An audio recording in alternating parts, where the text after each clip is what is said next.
Assalamualaikum warahmatullahi wabarakatuh. Salam budaya. Baik sahabat budaya, tadi di kesempatan yang lain kita sudah sempat berbincang-bincang dengan Pak Toto Sucipto selaku Kepala BPMD Provinsi Kepulauan Riau terkait rangkaian acara podcast edukasi Festival Jalur Rempah di Bintan. Oke, sebelum kita memulai mungkin kita boleh buka masker dulu ya, karena kita sudah alhamdulillah sudah mematuhi protokol kesehatan.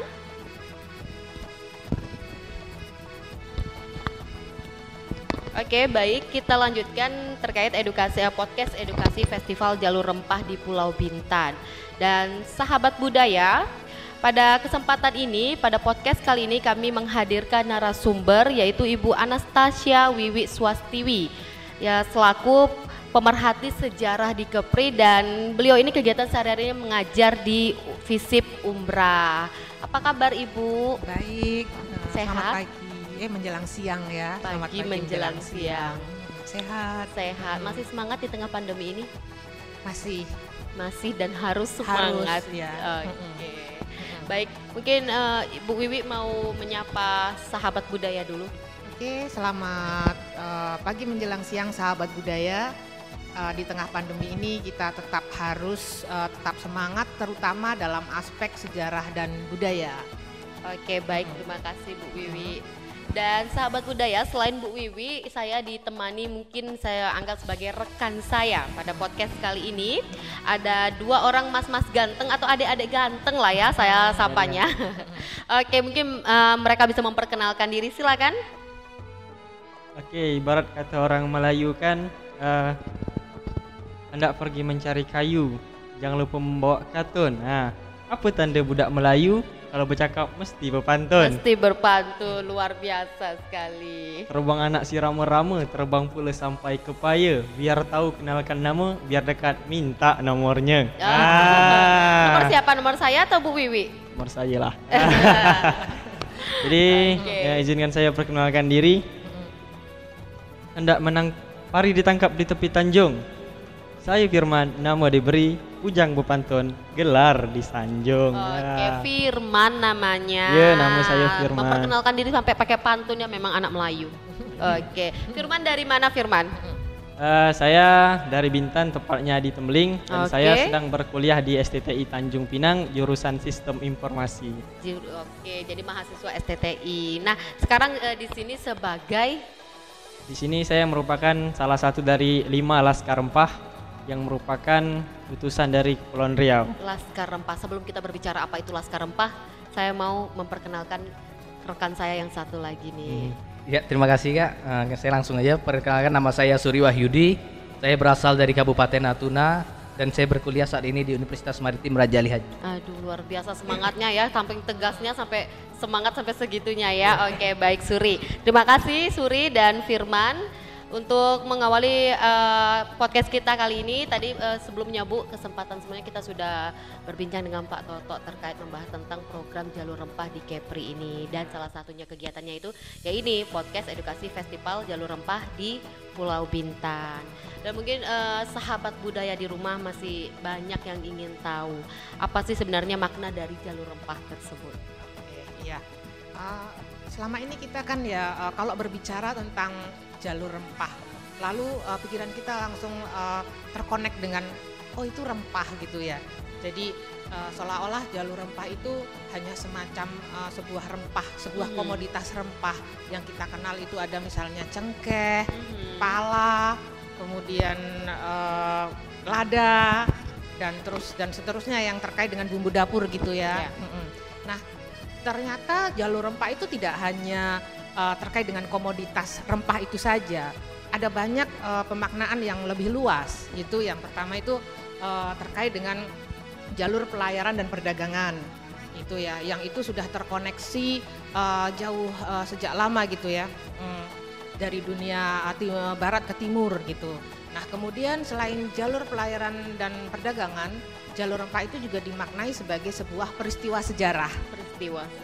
Peristiwa sejarah yang ada misalnya bagaimana menemukan dan mencari dan kemudian memperdagangkan rempah itu sendiri. Itu kan sebuah peristiwa sejarah yang benang merahnya sangat panjang gitu. Kemudian selain tadi ya sebuah pelayaran dan perdagangan, kemudian peristiwa sejarah, juga sebuah kontak budaya.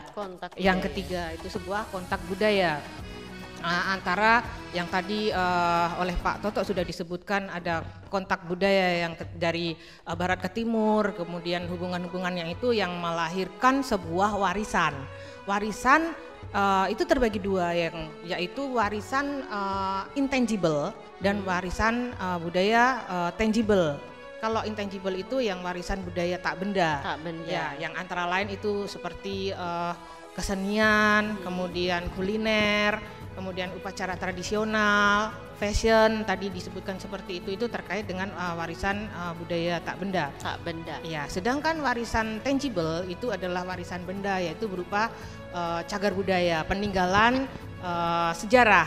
Nah, itu peninggalan sejarah itu yang nanti bisa dikategorikan sebagai masuk dalam penetapan cagar budaya, yang itu kalau di kita itu sudah ada payung hukumnya, yaitu Undang-Undang Nomor 11 Tahun 2010 begitu.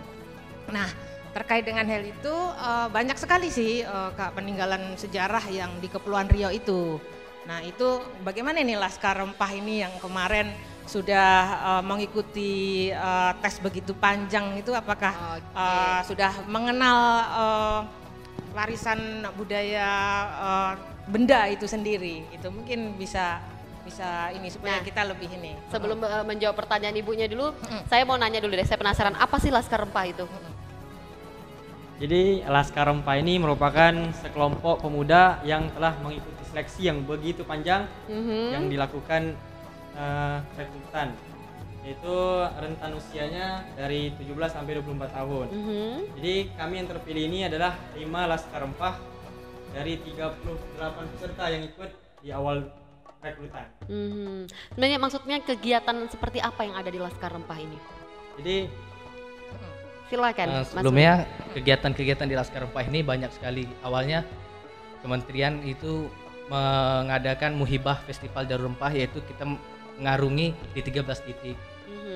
Nah, tapi sayangnya ya situasi pandemi saat ini kita tidak bisa berlayar. Namun diganti solusinya dengan kami memperkenalkan rempah-rempah yang ada di setiap daerah kami. Dan kami mempromosikan juga apa sih yang ada di daerah kami ini supaya kawan-kawan lain itu tahu, karena kami tidak bisa bertemu mereka di pelayaran tadi gitu, Mbak. Jadi kalian ini diantaranya 5 Laskar Rempah yang mewakili Provinsi Kepulauan Riau. Kepri. Oke, dan silakan dijawab pertanyaan Bu Wiwi tadi nih.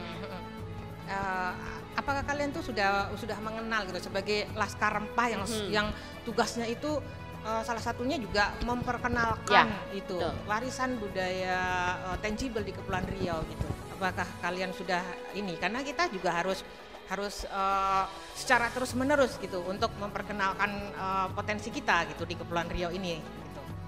Kalau dari saya sendiri sih tahu banyak juga mengenai peninggalan-peninggalan sejarah yang benda itu, salah satunya di Penyengat, yang cagar budaya yang ada di Natuna itu salah satunya saya ambil contoh itu di Keramat Binjai. Mungkin kawan-kawan Natuna tuh tahu semua Keramat Binjai itu. Ya, kami yang Tanjung Pinang saya nggak tahu. Jadi kan bisa bertukar pikiran nantinya gitu kan. Iya. Banyak juga sih. Kalau Firman? Kalau dari saya mungkin saya kan dari Bintan. Jadi orang tahu Bintan, Gunung Bintan salah satunya. Gunung Bintan. Nah, di Gunung Bintan tersebut terdapat banyak sekali makam-makam orang-orang terdahulu yang banyak juga dijadikan, telah ditetapkan sebagai cagar budaya yang harus kita jaga. Salah satunya adalah makam raja-raja Kerajaan Riau Lingga. Oke. Nah, gimana Bu Wiwi? Nah, ini kan kita tadi sudah dengar sendiri ya, ini Laskar Rempah andalan Kepulauan Riau ini. Ini masih ada 3 lagi nih Kak. Masih ada 3 lagi. Boleh diperkenalkan dulu yang 3 tuh. Jadi kami itu ada 5 orang dan dua diantaranya kami berdua. Dan 3 lagi.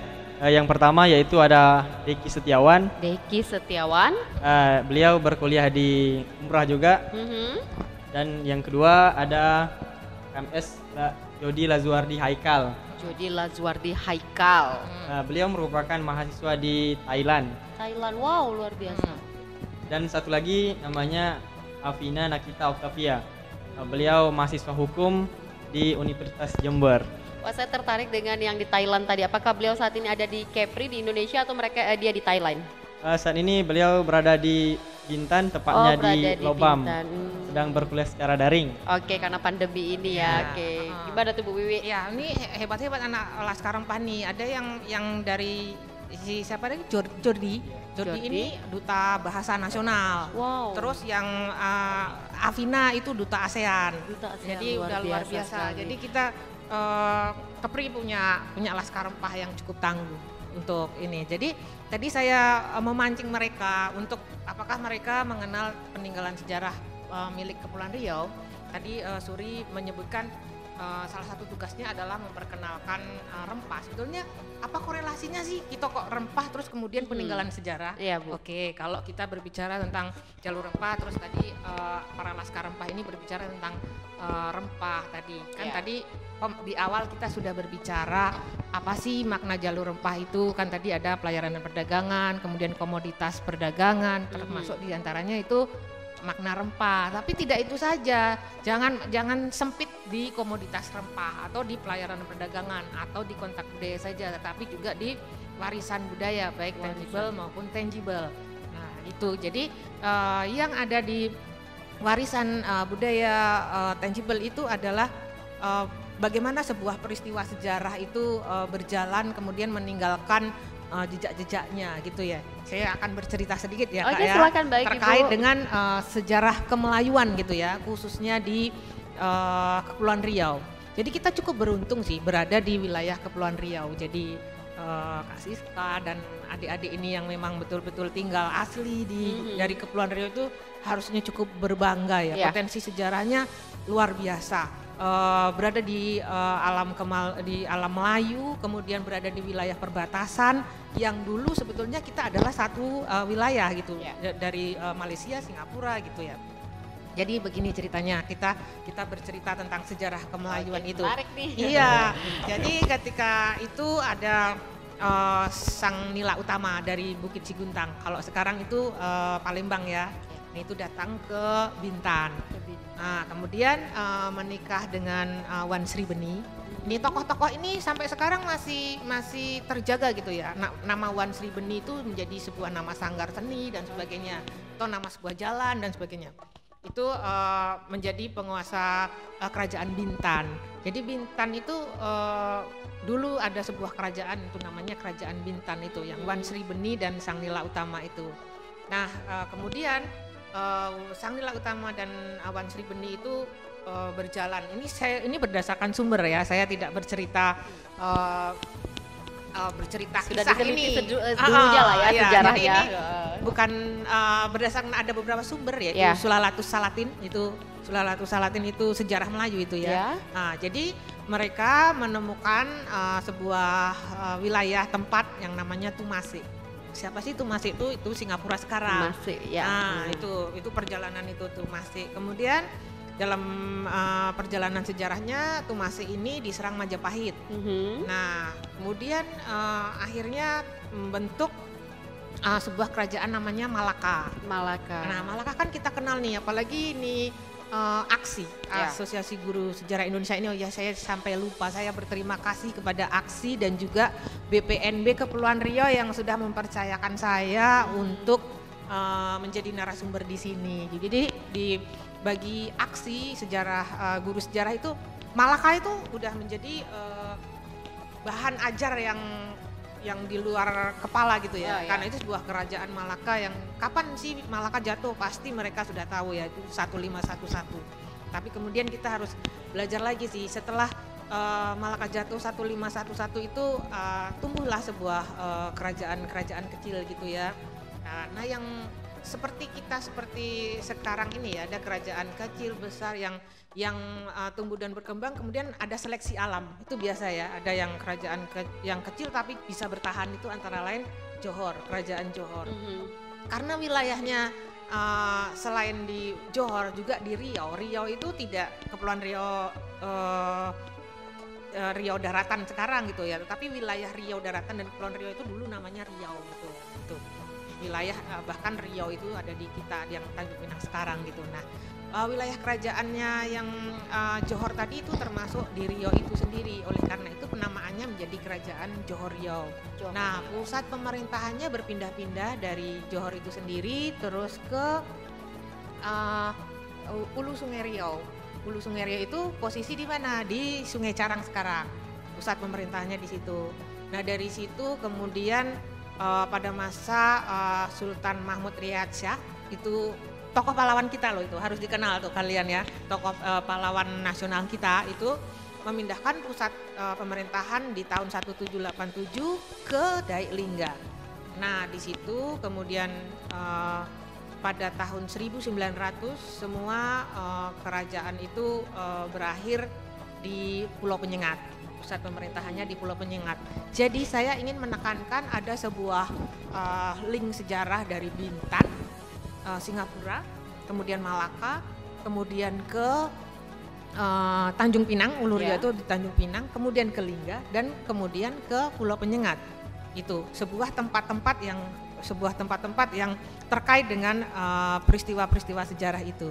Dan bahkan juga ada peristiwa sejarah juga yang sebelum berakhir di Pulau Penyengat tahun 1900 itu ada Traktat London namanya, itu tahun 1824 itu perjanjian antara Belanda dan Inggris yang membagi dua wilayah Johor Riau itu tadi, yang sebagian menjadi milik Belanda, sebagian menjadi milik Inggris. Itu. Jadi seperti wilayah Singapura itu dulu menjadi wilayah kekuasaan Inggris. Itulah menjadi tonggak perpisahan kita dengan wilayah-wilayah yang dalam konteks kekinian itu ada Singapura, ada Malaysia yang dulu sebetulnya itu satu wilayah kita. Makanya nyerempet-nyerempet Melayunya juga. Iya, itu wilayah kita. Nyerempet-nyerempet Melayunya. Itu dalam konteks yang sekarang itu dalam ilmu hubungan internasional ya, itu menarik sekali kan kalau kita melihat ada diplomasi kebudayaan terutama ya, itu menarik bagaimana kita melihat bahwa pada masa lalu sebenarnya kita itu satu wilayah gitu.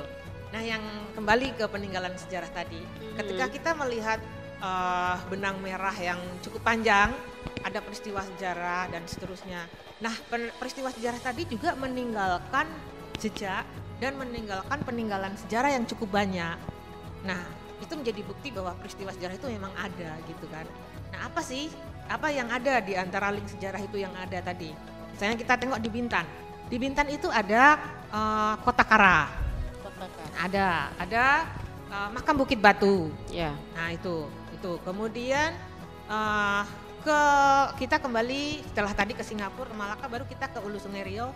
Di Hulu Sungai Riau itu banyak sekali yang mungkin kalian Laskar Rempah ini menjadi nantinya itu harus menjadi corong bagi kalian untuk menggemakan ini ke generasi muda gitu ya. Di Sungai Carang, sekitar Sungai Carang itu banyak sekali peninggalan sejarah seperti Kota Lama dan makam di sekitarnya, Kak. Ada. Nanti kita pertanyakan satu persatu kali ya, di Tanjung Pinang ada apa, di Bintan ada apa, nanti kita di pertanyaan-pertanyaan selanjutnya. Jadi enak ya kita dengar cerita Bu Wiwi ya, jadi kayak saya langsung kayak menghayal ke zaman dulu gitu. Baik Bu, dari melalui kegiatan Festival Jalur Rempah ini, sebenarnya apa sih yang ingin dicapai dalam Jalur Rempah ini? Ada beberapa ya yang ingin dicapai itu tadi ya, seperti yang disampaikan oleh Kepala BPNB Kepulauan Riau tadi, Jalur Rempah ingin diusulkan menjadi warisan budaya dunia oleh UNESCO, itu yang pertama. Kemudian yang kedua sebuah kebanggaan bahwa kita memiliki jalur rempah yang cukup terlewati di sini, cukup terlewati di Kepulauan Riau, apalagi kita kan berada di dekat wilayah Selat Malaka. Dan kita tahu Malaka saat itu sebagai pusat perdagangan yang cukup disegani oleh dunia. Bahkan ada kata pepatah yang menyebutkan siapa memegang Malaka, dia yang memegang dunia. Gitu. Jadi sebuah jalur yang cukup potensial sekali gitu kan. Nah, di situ sebuah kebanggaan tadi, sebuah pengakuan untuk UNESCO, kemudian yang kedua kebanggaan, yang ketiga itu kesadaran masyarakat akan potensi yang kita miliki, baik itu tangible maupun intangible, yang mengharuskan kita memiliki potensi dan itu bisa kita kembangkan lagi untuk mensejahterakan masyarakat, entah itu dalam bidang apa ya, dalam produk inovasi misalnya kalau yang intangible, tapi kalau yang tangible ya mungkin untuk menambah misalnya pariwisata sejarah, wisata sejarah ataupun dikemas dalam konteks kekinian. Yang keempat itu persepsi bahwa kita adalah berada dalam wilayah yang strategis dalam poros maritim dunia. Oke, luar biasa sekali. Gimana Firman, Suri, ada yang mau ditanyakan dengan Bu Wiwi? Sebagai Laskar Rempah. Ya, kalau saya sih sendiri ingin bertanya juga kepada Ibu Wiwi, sedikit cerita seperti yang pernah saya pelajari waktu saya duduk di kuliah. Sekarang masih kuliah juga sih Bu. Belum tamat kan? Itu Kita doakan segera tamat. Amin, amin, amin. ada pernah masuk salah satu dosen yang ngajar di Singapura. Kalau Cina itu dengan jalur sutranya. Kenapa Indonesia tidak dengan jalur rempahnya? Oke. Karena saya ada sedikit kemarin mendengar Cina itu gencar dengan obornya, one bed one road. Siapa yang tidak tahu Cina sekarang menjadi negara yang kuat, maju. Ya. Kenapa Indonesia tidak bisa seperti itu? Dengan kami ini pemuda-pemuda inilah Bu, perwakilan Provinsi Kepulauan Riau ini ingin menggaungkan juga supaya jalur rempah ini diakui oleh UNESCO. Ya. Jadi seperti apa diakui UNESCO dengan apa tadi? Dengan peninggalan-peninggalannya sudah jelas.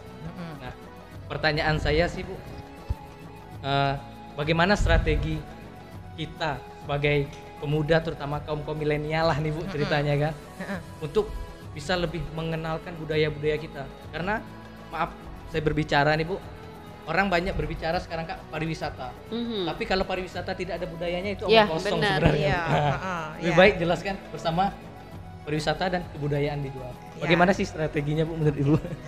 Oke Kak, gimana? Saya Silakan. jawab. Oke. Silakan Ibu. Kalau saya yang jawab nanti beda jadinya. Iya. Jadi kita justru bola itu di tangan kalian ya, kaum milenial gitu ya. Yang kalian yang dekat dengan IT yang cukup sudah dibandingkan angkatan saya atau mungkin angkatannya Kak Siska ya. Ini mereka ini lebih gampang untuk mengenalkan itu dengan melalui misalnya media sosial gitu ya. Melalui media sosial yang kalian saya yakin cukup ya, pergaulannya juga cukup luas dengan media sosial itu. Jadi misalnya melalui Instagram, Facebook, Twitter itu meskipun sedikit ya, misalnya posting tempat sedikit gitu, nanti pasti akan menyebar kemana-mana dan jejaknya sama seperti kita kalau melihat ada postingan makan ya Kak Siska ya, terutama kita ibu-ibu ya, tempat makan yang enak terus pasti kita tertarik ini di mana sih tempatnya, atau tempat wisata yang kayaknya menarik gitu, terus kita lalu langsung cari kan ini di mana sih, itu juga itu seperti itu dimanfaatkan. Nah yang kedua, tentu sebuah pengusulan itu juga harus ada bukti dukungan yang sebagainya. Selain memang tadi sudah ada arsip dan sebagainya dan bukti jejak peninggalan dan seterusnya, tetapi juga harus dikuat dengan narasi. Misalnya kalian membuat sebuah artikel gitu kan, artikel penulisan gitu kan banyak nih di Kepulauan Riau ini. Tentang jalur rempah itu sendiri yang tadi disebutkan di awal oleh Suri Wahyudi tentang komoditasnya, pemaknaan salah satu jalur rempah itu tentang komoditasnya. Tapi kalau dikaitkan dengan itu sebagai warisan tangible, misalnya kalau cengkeh itu ada dalam naskah apa sih gitu. Itu terus gambir kan menjadi produk Kepulauan Riau juga. Gambir itu ada dalam naskah Tufat An-Nafis, lalu kita kupas tufatnya itu juga sebuah peninggalan yang tangible kan yang kayak gitu. Jadi dukungan kaum milenial ini sangat diperlukan gitu Kak Siska. Jadi mereka cobalah menulis sebuah ulasan gitu di media massa. Ditunggu ya Kak, ini Laskar Rempah kita nih. Oke, kita tunggu janjinya ya Bu. Janjinya ya Bu, nih. tapi mohon dibimbing juga kan Bu. Pak, perlu difasilitasi juga nggak? Sangat perlu difasilitasi. Sebab kalau kita bergerak tanpa adanya fasilitas yang cukup, tentunya dengan fasilitas yang cukup kita akan berusaha memberikan hasil yang terbaik. Oke. Suri langsung main ke fasilitas. Sebetulnya tidak seperti itu juga ya. Memang itu perlu ya, fasilitas itu perlu. Tetapi kita kan perlu ide juga kan. Ya, kita benar. ada ide, ada apa-apa yang bisa kita lakukan gitu. Seperti janji kita di awal ya, ketika mereka tes, mereka memiliki apa segala macam itu kan.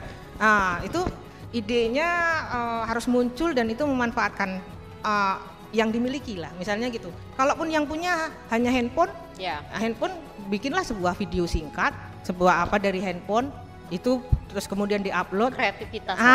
Kreativitasnya dengan yang ada, tidak harus menunggu fasilitas yang mencukupi, ya itu memang perlu, itu tidak bisa dinafikan seperti itu, tetapi kreativitas itu justru itu yang memicu kita untuk maju kan ya Kak ya, apa itu pun semua. Ingat kita kata sejarah ya, semua itu berawal dari hal kecil. Benar. Dulu ini kita karena kita aksi ya ini ya, jadi kita belajar aksi kita sejarah nih. Sejarah. Ketika Budi Utomo dulu terbentuk itu berapa orang sih dulu perkumpulan itu? Itu hanya 2 orang loh Kak. Nah, 1-2 orang, tapi menjadi gemanya begitu luar biasa. Nah, begitu juga dengan kalian. Ya, kita memang tidak menafikan dukungan fasilitas, tapi itu sangat diperlukan kreativitas. Berarti dorongan terbaik itu dorongan dari diri sendiri ya Bu? Ya, bisa katakan gitulah ya. Jika kita punya niat untuk memulai, maka semuanya akan dimudahkan.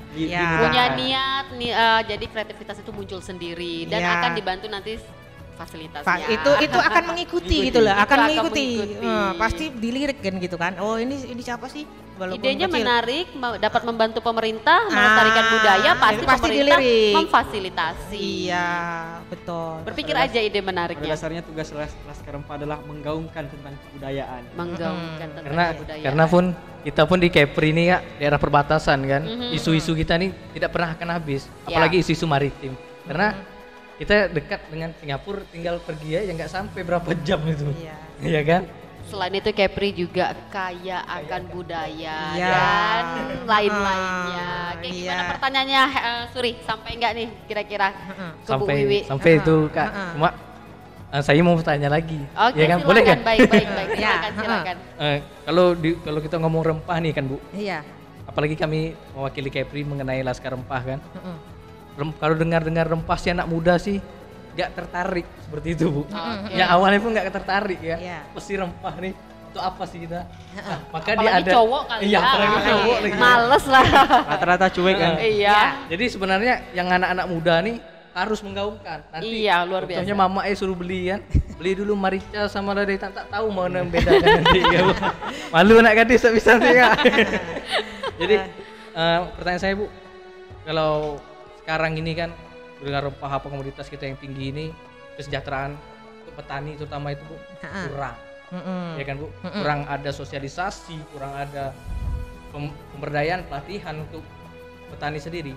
Bagaimana sih pemerintah kita nih, terutama bukan di provinsi saja, yaitu di pusat juga memfasilitasi para bapak-bapak kami yang petani sana, apalagi susahnya mendapat bibit seperti itu Bu. Karena maaf cakap saja sekarang ini ya rempah itu apa sih, ya kan? Karena mereka maaf cakap tidak tahu apa ada yang ada di Provinsi Pulau Riau, apalagi obat-obat herbal, banyak sekali, apalagi di Natuna tuh, obat gilik lah orang bilang ya kan, itu ya obat gilik itu Kak, madu, jahe sama lada hitam kan, bagus tuh. Itu resep dari Natuna ya, oke. Itu kan turun temurun, seharusnya difasilitasi, dibudayakan semua diri. Kamilah yang juga membantu sebenarnya untuk mengembangkan lagi supaya dikenal dunia. Menurut Ibu sendiri sih, bagaimana sih supaya petani kita tuh sejahtera gitu Bu, terutama yang rempah. Ini meskipun lari dari konteks kita ya, warisan tangible ya. Namanya mungkin anak muda ya. Yang menggebu-gebu ya. Tapi ya nggak apa-apa, bagus juga. Karena ini masih terkait dengan pemaknaan jalur rempah yang di awal tadi ya. Jalur rempah kan salah satu maknanya adalah komoditas rempah yang tadi. Nah itu perlu kita ketahui bahwa komoditas rempah yang ada di Kepulauan Riau itu ada 3 Kak Siska. Yang pertama itu gambir. Gambir itu benar-benar diusahakan oleh Daeng Celak yang makamnya di Batu Delapan ya. Batu Delapan. Nah ini bisa kita melihat sebuah peninggalan sejarah tangible, misalnya makam Daeng Celak. Itu apa sih hubungannya dengan jalur rempah? Nah, kita kembali ke situ. Jadi kembali ke tema kita di warisan tangible tadi. Ada makam Daeng Celak. Nah, beliaulah yang di Pertuan Muda yang menggalakkan gambir pada masanya.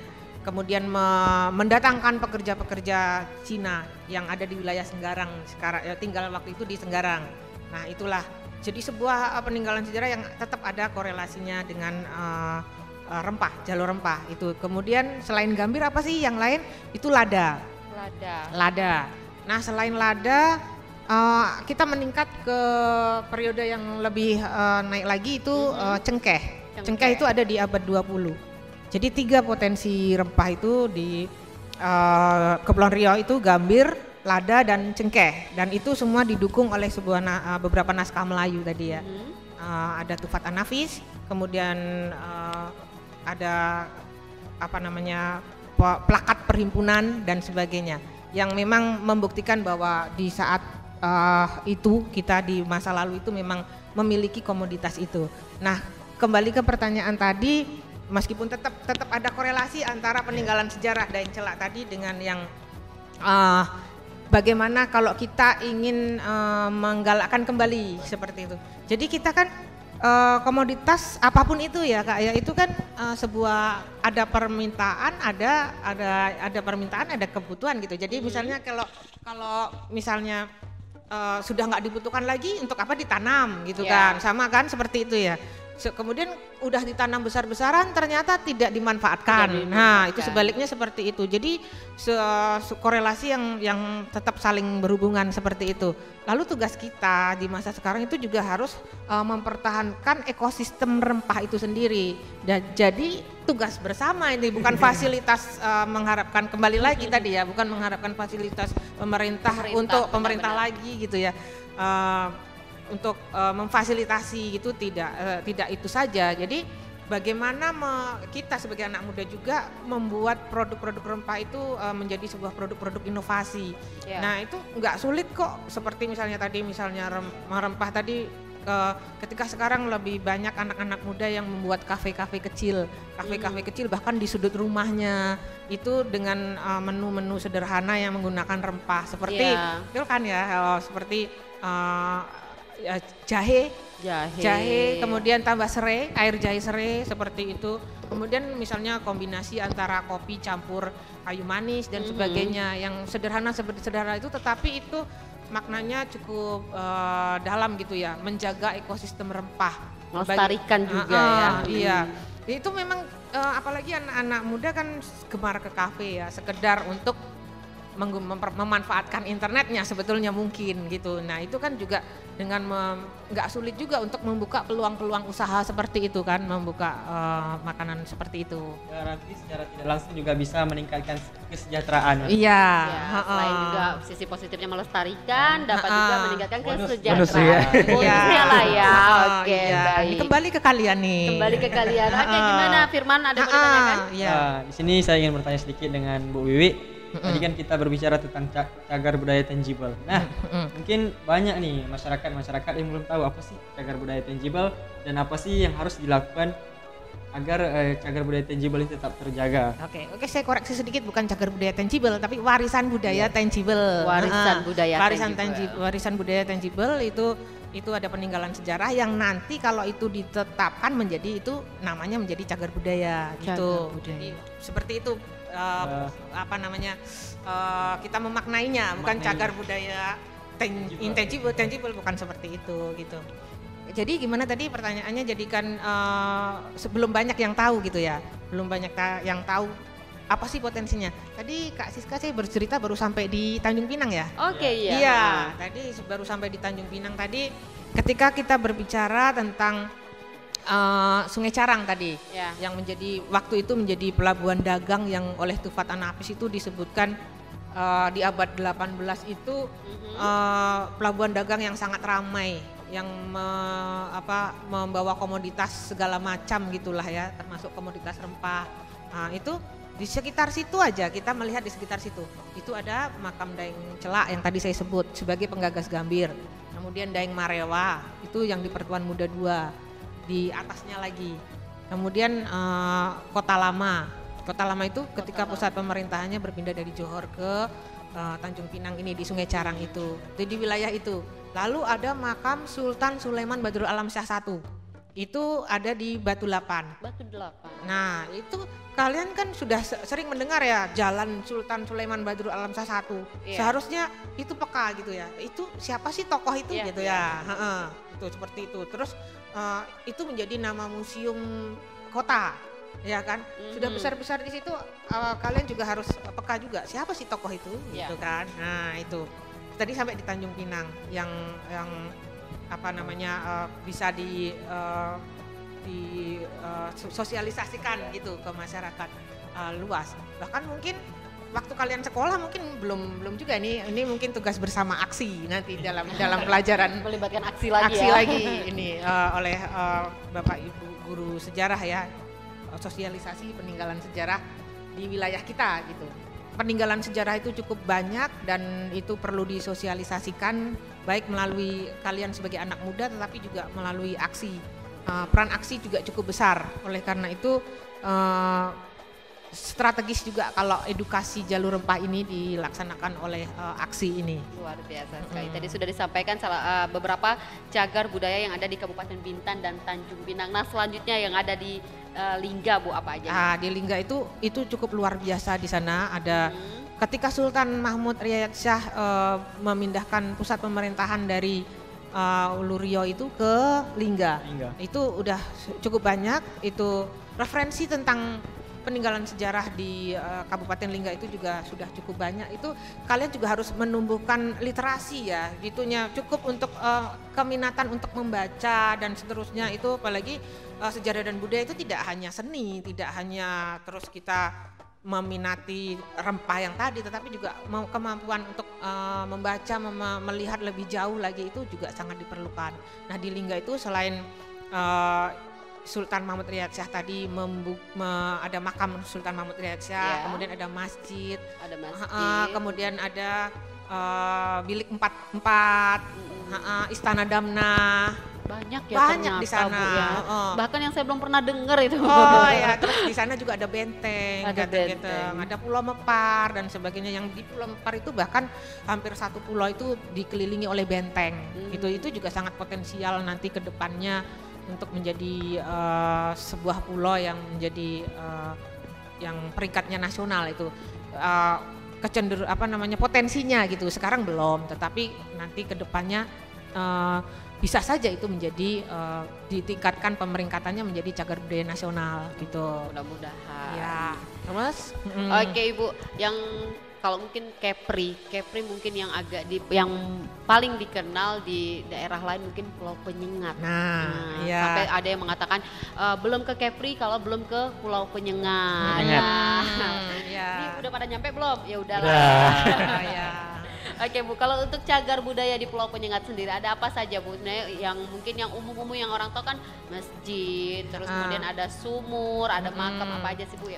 Oke, saya ini biasanya pancing dulu ini. Oke, pancing anak muda dulu. Ini Firman berapa, Suri berapa? Coba kalau Firman dulu.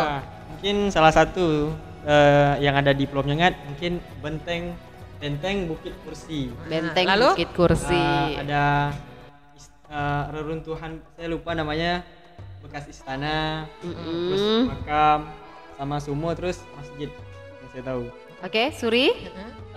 Itu tadi benteng sama apa tuh rumah adat. Rumah adat. Rumah adat yang kalau ke sana pasti singgah rumah adat, di bawahnya ada sumur. Itu mungkin kalau yang belum tahu harus singgah situ minum dulu air sumur itu. Gitu ya. Ya, kalau di Mekah ada air Zam-Zam, kalau di Kepri ada air sumur penyengat. Harus dicobain. Harus mencoba tuh Kak. Banyak sih, ada makam-makam raja. Kita raja baca-baca bisa bilang apa semua ada di Pulau Penyengat. Ada yang seperti kamar pengantinnya juga ada ya. Ada gurindam di sana kalau melihat. Banyak sih peninggalan-peninggalan. Al-Quran terbesar. Ya terbesar. Dengan tulisan ditulis tangan tangan. ya. Dengan tulisan Gimana tangan. nih Bu jawaban anak muda kita? Ini kalian terlupa, ada yang terlupa. Di Penyengat itu ada 2 makam pahlawan nasional loh di situ. Ada makam Raja Ali Haji. Raja Ali yang Haji. Kampus namanya Raja Ali menjadi Haji nama kampus kita. Itu makamnya di Pulau Nama Penyengat. kampusnya Nah, itu ketokohannya juga sangat luar biasa. Kemudian aja makam Raja Haji Fisabilillah. Nah, itu di Pulau Penyengat. Nah, selain itu juga ada makam Raja Jafar. Itu yang di Pertuan Muda juga yang kiprahnya juga sangat luar biasa. Beliau membuka pertambangan timah di Selangor dan sebagainya. Nah, Pulau Penyengat itu sekarang sudah pemeringkatannya sudah cagar budaya peringkat nasional. Itu bangga loh. Itu kita harus bangga. Berapa situsnya? 46. Nah, kalian juga ini menarik untuk kalian bikin vlog. Ada 46. Dibagi misalnya dalam satu kelompok 5 laskar. Masing-masing 46 dibagi 5 berapa tuh? 9. Nah, kita pakai fokus Pulau Penyengat saja misalnya. Nah, 9 anak mengupas peninggalan sejarah di Pulau Penyengat berapa tadi? 9, masing-masing 9 itu Iya, sudah Nilam. itu sudah Situs. itu Biasa, sudah luar Bu. biasa. Vlog ya, Bu, ya? Nah, itu hanya vlog lah dengan HP kalian aja lah. Coba tadi. misalnya sebuah tantangan ya, Kak. Tantangan, melestarikan dan bisa menjadi pendapatan. Ya. Kalau di HP Kak takutnya buram-buram tak enak penonton-nonton. Ini Tak apa, penting namanya. kita kuatkan dalam narasinya kan ya. Iya. Kak? Ujung-ujungnya ada Iya. fasilitas nih, Bu. Iya. Tapi kembali Ambil apa, menumbuhkan minat baca juga kan. ya, kembali lagi ke kreativitas ya, Kak. Benar sekali. Heeh. Oke. Itu luar biasa sekali loh kalau kalian ide dari Bu Wiwi ini sebenarnya ide yang bisa menjadi bahan dicuri-curi. Saya aja pikir, oh iya ya kenapa nggak pernah gitu kan. Itu luar biasa sekali kalau kalian bikin, kita kontennya masukin ke YouTube, itu bisa sangat memperkenalkan Kepri dari lain. Banyak nilai plusnya. Banyak Iya. nilai plusnya ya Bu.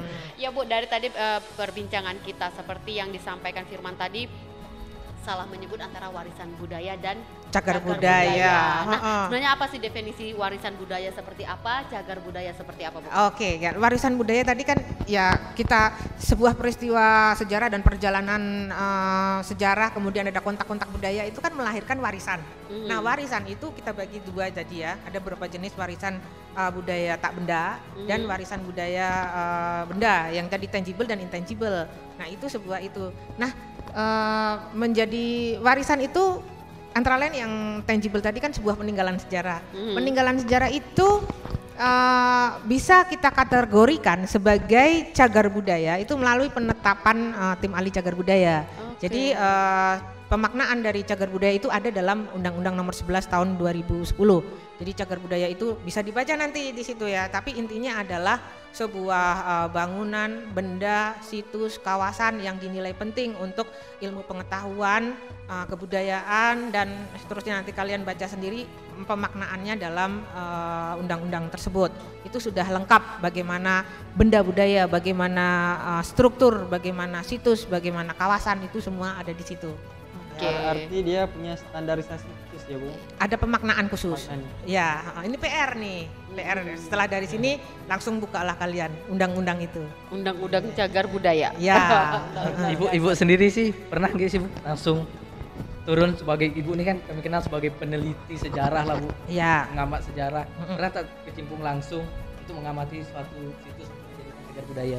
Oh ya, ya kebetulan ibu ini salah satu tim ahli cagar budaya Provinsi Kepulauan Riau. Ya, jadi penetapannya itu melalui sudah ada difoto, kemudian diukur, dilakukan kajian, kemudian baru oleh tim ahli cagar budaya telaah lebih apakah ini sudah pantas untuk ditetapkan menjadi penetapan cagar budaya. Berarti Bu ada pihak-pihak tertentu yang mengusulkan suatu situs untuk dijadikan sebagai cagar. Iya, ada. Dia tetap ada pihak tertentu ya, Iya, Bu, ya, dari ada. itu mengusulkan bahwa ini mungkin layak untuk dijadikan cagar budaya. Iya, ada yang menginventarisir, tapi biasanya itu dari dinas kebudayaan kota atau provinsi, kabupaten. Misalnya kami kan sedang berkunjung lah suatu tempat menemukan makam lama. Ini bisa diusulkan untuk dijadikan sebagai cagar budaya. Iya, bisa diusulkan untuk ditetapkan Oh, menjadi jalan-jalan cagar tiba-tiba budaya. ketemu makam ya, Bu. Iya. Katanya makam orang lama tak terurus. Nah, sekarang kalau misalnya belum ditetapkan oleh belum menjadi pemerikatan yang ditetapkan, Ya. itu bagaimana? Itu namanya menjadi benda diduga cagar budaya. Benda diduga cagar cagar budaya. Iya. Macem-macem namanya ya, Bu. Iya. Jadi sebelum dia jadi cagar budaya, jadi harus dibilang diduga dulu. dulu. Diduga dulu. Dia jadi tersangka. Itu juga diakui, Bu. Apanya? Kata-kata itu juga diakui gitu, diduga sebagai cagar budaya. Iya, karena kan belum di penelaahan maupun penelitian lebih lanjut belum dilakukan gitu. Misalnya itu juga misalnya ada makam misalnya yang tadi disebutkan di Natuna atau misalnya di Tembeling gitu ya. Yang kita juga harus melihat lebih lanjut perjalanan sejarahnya seperti apa dan seperti apa. Tidak hanya tokoh-tokoh tertentu yang langsung kita tetapkan sebagai cagar budaya itu tidak. Iya, benar. Penuh Semua- proses yang semua- panjang. Semua perlu proses yang panjang. Oke, kali aja nanti misalnya jalan-jalan ke Bintan, nyelam, ketemu apa gitu ya, bisa jadi diduga cagar budaya. Biasa sekali. Tadi sudah Bu Wiwi sampaikan beberapa cagar budaya yang ada di Kabupaten Bintan, Tanjung Pinang dan Lingga. Nah, laskar-laskar Laskar Rempah ini kan ada yang dari Tembeling dan Bintan. Mungkin secara Natuna, Bu. Natuna ya. Oke, sorry. Tembeling dan Natuna. Mungkin secara khususnya di daerah asli kalian masing-masing adakah cagar budaya? Banyak sebenarnya, itu tadi yang saya bilang tadi Kak, salah satunya tadi ya di Keramat Binjai tadi saya bilang Kak. Keramat Binjai. Itu kan termasuk cagar budaya kan tuh Bu, Keramat Sudah Binjai. ditetapkan belum? Sudah. Oh, sudah ditetapkan. Ya. Ha-ha. Jadi pengalaman sedikit kalau ini entah kita percaya atau tidak mitos-mitos sebenarnya Ya. nih Kak, ya kan. Iya, biasa kalau- Cerita orang-orang dulu Kak. Ini pernah juga saya alami pribadi sebenarnya Kak. Mau ujian nasional SMP kemarin ya. Kawan-kawan aja yuk ke Keramat Binjai. Sholat di sana, doa di sana supaya dipermudah. Gitu bahasanya Kak. Jadi, Karena oke. sejarahnya ada seseorang itu bersemedi di sana namun tak kunjung kembali. Itu katanya. Nah, kalau di Tembeling sendiri, Mungkin kalau di Tembeling sendiri lebih banyak sih makam-makam lama, terus dikeramatkan, dikasih yang namanya kain warna kuning. kain warna ya, kuning. ha-ha. Tapi apakah seperti pertanyaan Bu Wiwi, apakah sudah diakui sebagai cagar budaya? Sudah ditetapkan belum? Mungkin belum, Bu. Belum. Belum Oke. ya. Karena kalau di sana tuh kalau ada satu makam, makam lama dikasih kain kuning, sebagai penanda aja, wah ini makam Sejarah. lama. Ya, Sejarah. oke. Ya, jadi kita pun harus menyikapi juga ya seperti itu cagar budaya yang ada di sekitar kita gitu ya. Ya kalaupun misalnya tadi Keramat Binjai sudah ditetapkan, tapi kok akhirnya masyarakat sekitar menangkapnya peristiwa sejarah itu dengan seperti yang di mitos-mitos seperti itu ya. Sebagai generasi muda juga kita harus literasi ditingkatkan Ya, gitu. Itu pasti ada sesuatu kisah sejarah di balik cagar budaya itu. Tidak hanya mitos-mitos seperti itu. Ya. Saya pikir misalnya di situ dengan Keramat Binjai itu yang membuka wilayah itu misalnya. Ya, yang betul, Bu, membuka wilayah itu, betul. ya. Satu kampung Wilayah baru. membuka Iya, kampung seperti itu. Dia berasal dari mana? Nah itu kan seiring dengan jalur rempah tadi kan, dia seiring dengan pelayaran dan perdagangan dari Keramat Binjai tadi yang membuka kampung tadi itu berasal dari mana? Entahkah itu mengikut jalur pelayaran yang dia Kalimantan, entah kemana dan sebagainya gitu. Jadi harus memahami seperti itu. Jadi tidak hanya mitos yang dengarnya ada di cerita sekeliling. rakyat lah itu Bu. Ya, bagaimana? Terima?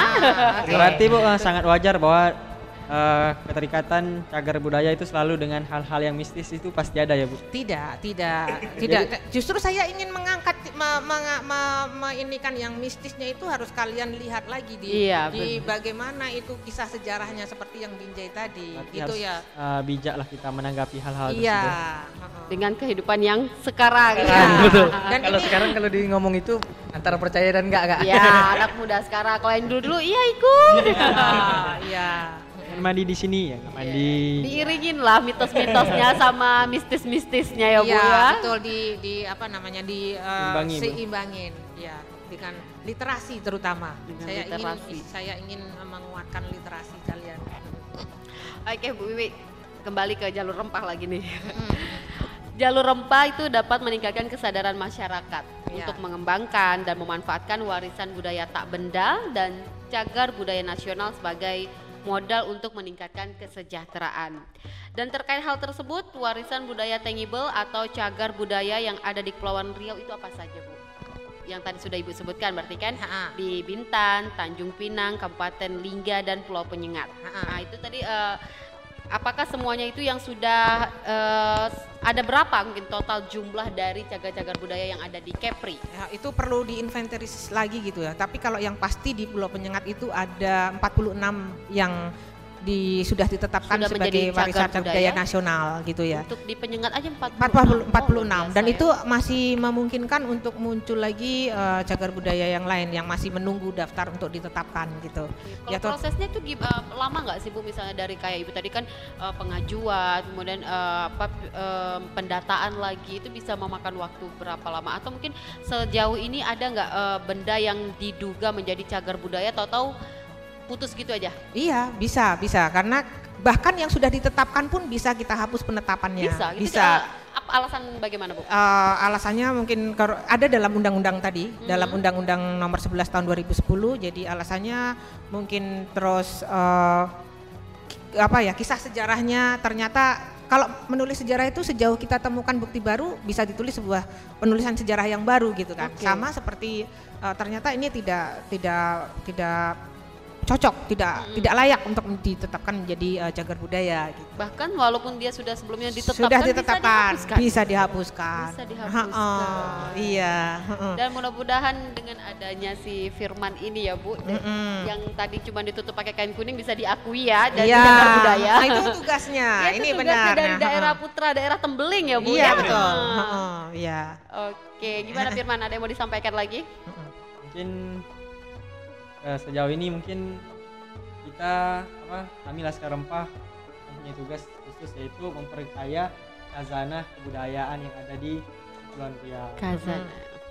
Iya. Oke, Bu Wiwit, saya tadi agak tertarik dengan Ibu tadi ada menyebutkan melalui tes Laskar Rempah. Ini Nah. memang tesnya bagaimana Bu? Iya, kita tanya saja deh. Bagaimana pengalamannya?